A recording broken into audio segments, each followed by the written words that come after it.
Lately I've been reading Robby Krieger's excellent memoir, Set the Night on Fire.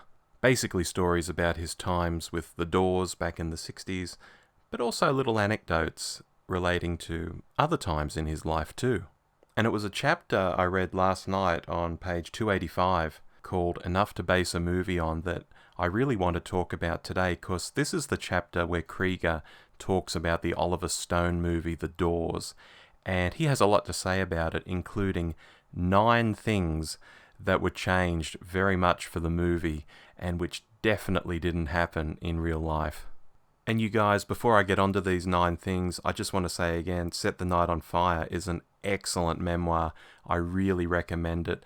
The book is structured in a way that you could almost dip in and read any chapter in any order and it would still make sense, because all of the anecdotes, which last 2, 3, 4, 5 pages each, are all out of order to begin with. So it's the perfect book if you just want to kill 5 minutes to pick up and read a chapter, especially if you're a Doors fan, of course. But now, without any further ado, the 9 things that Robby Krieger says the Doors movie didn't get right. Number 1. Jim never climbed onto a car outside the Whiskey and screamed about being the Lizard King to a gathered crowd on the Sunset Strip. He didn't walk around reciting his own poetry out loud like some kind of asshole. 2.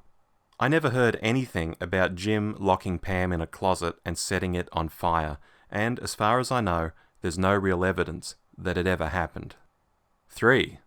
Jim didn't throw a TV across the room during the soft parade sessions because he was mad about a commercial. He accidentally knocked a TV off a small stool years earlier when we were recording our debut album because he was dancing around on acid. Bruce Botnick still has the TV. He says it still works. 4. I barely ever saw Jim hanging out with Patricia Keneally, and if he ever married her in some sort of Wiccan blood ritual, he never spoke a word about it to anyone I ever knew. Jim and Lynn once went to some sort of Ouija board seance thing with Alice Cooper, but they left early because Jim thought it was stupid. For a guy who always mocked astrology and spirituality and transcendental meditation, I can't imagine him taking a Wiccan wedding even remotely seriously. 5. Jim and Pam didn't invite their respective lovers to Thanksgiving and get in a big fight about it. They almost never fought in front of us, actually. I only remember celebrating one Thanksgiving at their house, but no one pulled a knife on anyone, and no one stomped a roasted duck into the ground. It was actually a very pleasant evening. 6. We didn't play a single show in the city of San Francisco during the year 1968. Much less an outdoor show at night where the crowd danced naked around a bonfire. The only outdoor shows we ever played in Northern California took place during the day. I don't remember any bonfires at our shows back then, and why did Oliver think everyone was freely dancing naked at our concerts all the time when Jim had gotten in trouble for nothing more than a rumor that he showed his cock? 7.